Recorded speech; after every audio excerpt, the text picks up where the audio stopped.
Et voilà, ça c'était l'époque où il y avait des matchs. Le bon vieux temps, là où tu buvais des bières le dimanche après-midi sur ton canapé devant la télé. Et voilà, moi aujourd'hui j'avais envie de te faire un petit rappel pour que tu n'oublies pas ces bons moments de match de football. Yo tout le monde, plus de matchs, ok, mais toujours des rumeurs, des paroles. Et heureusement parce que déjà qu'on se fait chier. Après oui, bien sûr, il y a toujours du divertissement.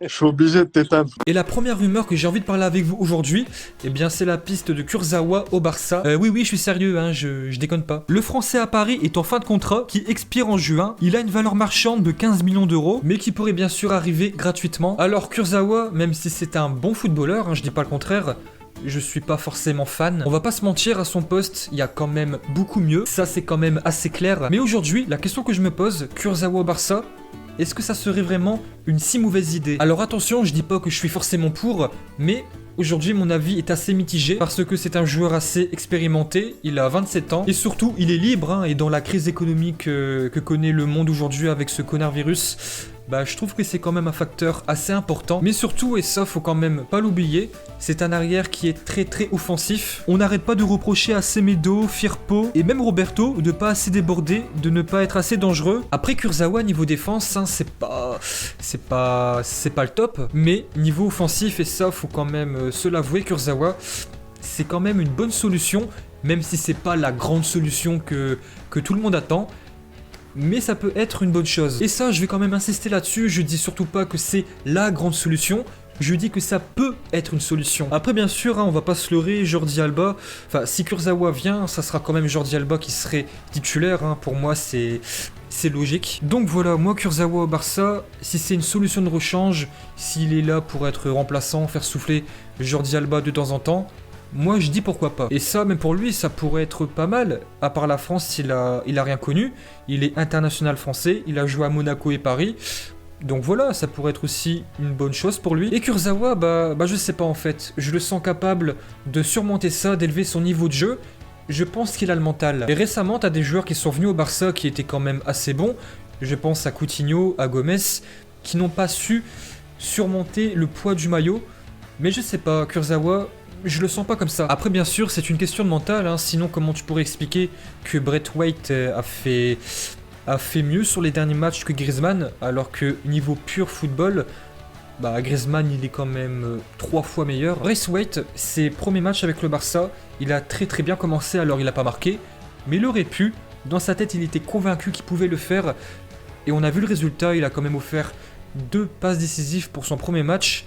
Et voilà, c'est une question de mental. Et ça, bien sûr, ça va dans les deux sens. T'as des joueurs, comme j'ai cité avec Coutinho et Gomes, qui étaient très bien partis pour tout casser avec le Barça. Et je prends le Barça pour exemple, ça marche aussi avec les autres clubs. Mais voilà, niveau mental, ils ont plongé. Et t'as des joueurs qui n'ont pas forcément le grand niveau pour exploser dans des plus grands clubs.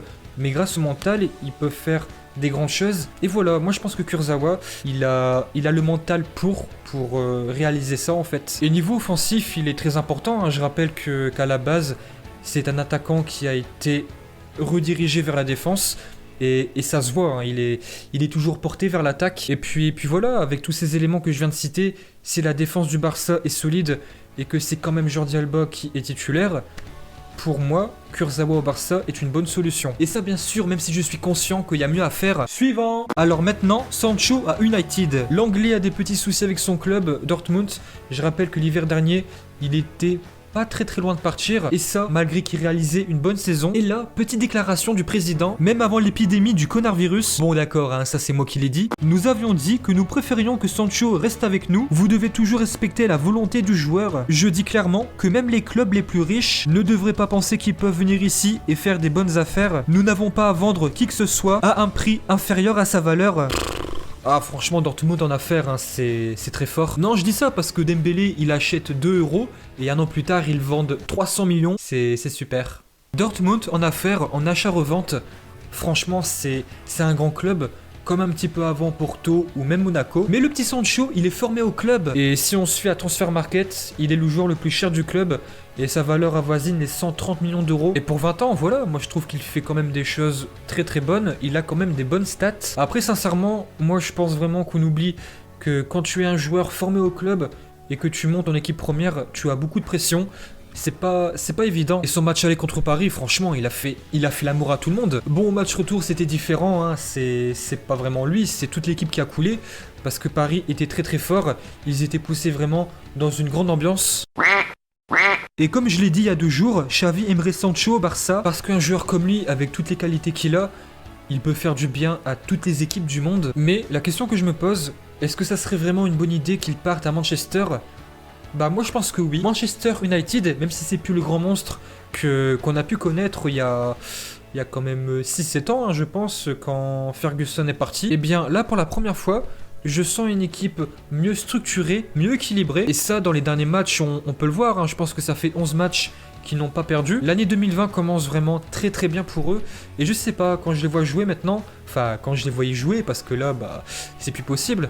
Et bah je vois vraiment une bonne équipe. Ça fait vraiment très longtemps que j'ai pas vu United avec un jeu proposé, une animation offensive, un vrai équilibre en fait. Après bien sûr, Bruno Fernandes, le petit portugais, la nouvelle recrue qui est arrivée il y a 3 mois, en est partie responsable. United depuis 3 mois, je trouve qu'ils ont vraiment progressé dans tous les domaines, que ça soit en défense, milieu.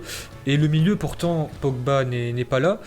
Mais voilà. Et ça, même dans le mental, dans l'état d'esprit, tout a changé en fait. Alors, est-ce que ça va continuer ? Bah ça forcément, je peux pas le dire, personne peut le dire. Mais avec cette assurance retrouvée, cette meilleure défense, avec une animation offensive qui augmente de plus en plus, avec un Pogba qui va... Enfin, s'il reste bien sûr, avec un Pogba à son top niveau, bah voilà, je pense qu'avec un Sancho, ça pourrait aller de mieux en mieux encore. Et franchement, je vais vous dire la vérité, si moi je suis à la place de Sancho, si tu me dis tu préfères aller où entre le Barça et United en ce moment, bah je sais pas en fait. Parce que niveau dynamique, état de forme, bah voilà, moi je trouve que Manchester va de mieux en mieux. Et si on voit les matchs de football en ce moment, enfin vous m'avez compris bien sûr, les derniers matchs, ça tout le monde peut le voir. Alors bien sûr, je dis pas le contraire, le Barça pour moi est toujours meilleur. Ce que je veux dire en fait pour lui, au moyen terme je parle, peut-être que la meilleure solution en ce moment, c'est d'aller à Manchester plutôt qu'au Barça. Après bien sûr, hein, s'il préfère aller au Barça, moi je suis tout oui. Et maintenant je vais parler du sujet que j'aime le moins aujourd'hui, mais que je fais quand même parce que j'en ai envie. Antoine Griezmann a dit qu'il aimerait récupérer le numéro 7. Alors, pourquoi je parle de ça ? Le français n'est pas bête, il est très très intelligent. Et s'il se prononce là-dessus, croyez-moi, c'est pas pour rien. Normalement, ce numéro-là, c'est Coutinho qui l'a. Mais comme il est parti au Bayern en prêt, il est laissé libre. Mais en début de saison, Griezmann n'a pas pu récupérer ce numéro fétiche. Parce que quand Coutinho est parti, Griezmann avait déjà joué un match de championnat. Et selon la règle, quand tu as commencé la saison, tu ne peux pas changer de numéro en fait. Bref, alors la phrase « j'aimerais récupérer le numéro 7 ». Mais ce qui veut dire que si Coutinho reste, il va devoir changer de numéro. Franchement, Griezmann, ce qu'il a dit, pour moi, c'est quand même un message assez fort. Parce que le numéro 7, c'est un numéro assez symbolique, spécial. C'est comme le 9, le 6, le 10. Ces numéros-là, quand tu les portes, la logique veut que tu sois titulaire, que tu sois un homme très important. Parce que là, en Allemagne, et même avant, quand il était à Liverpool, eh bien, il avait le 10 derrière le dos. Parce que, forcément, au Barça, le numéro 10 est déjà occupé. Mais c'est même pas une histoire de ça. Moi, franchement, Griezmann, ce qu'il a dit, je comprends pas trop. Alors attention, je dis pas qu'il peut pas le faire, hein. Bien sûr, s'il veut dire ça, qu'il le fasse. Mais je sais pas, c'est bizarre. Peut-être bien qu'il est au courant de certaines choses que nous, on ne peut pas savoir. Peut-être qu'il sait déjà que Coutinho va partir, que c'est une certitude. Je sais pas. Et puis voilà, ça nous fera un nouveau feuilleton pour cet été. Bon voilà tout le monde, j'espère que cette vidéo vous a plu. Si c'est le cas, un abonnement si c'est pas fait, un pouce bleu, un commentaire, etc. Et moi je te dis à très bientôt. Yo tout le monde!